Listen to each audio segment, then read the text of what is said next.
विद्यार्थी मित्रांनो, एमपीएससी तसेच आयबीपीएस टीसीएसच्या मागील प्रश्नपत्रिकांमध्ये आपण जर पाहिलं तर इनफ या वर्डवरती खूप वेळा प्रश्न येऊन गेलेले आहेत. इनफ म्हणजे सफिशियंट, पुरेसे. मग प्रश्न कसे येतात तर इनफचा वापर हा नेहमी नाउनच्या अगोदर करायचा आहे आणि ॲडजेक्टिव्ह आणि ॲडव्हर्बच्या नंतर करायचा आहे. तो कसा? पहिलं वाक्य बघा, शी हॅज इनफ मनी. मनी या नाउनच्या अगोदर इनफ हा वापरलेला आहे. ओके. दुसरं वाक्य आपण बघूयात, she is brave enough to speak the truth.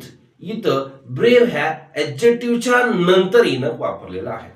तिसरं वाक्य बघूयात आपण, she runs fast enough to win the race. बघा, रन्स फास्ट ह्या ॲडवर्बच्या नंतर इनफ वापरलेला आहे. या 3 पॉइंटच्या बाहेर इनफ वरती प्रश्न विचारला जात नाही, याच्या बाहेर प्रश्न येत नाही.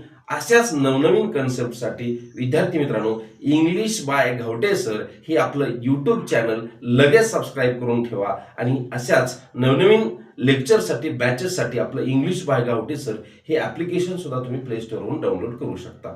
Thank you so much.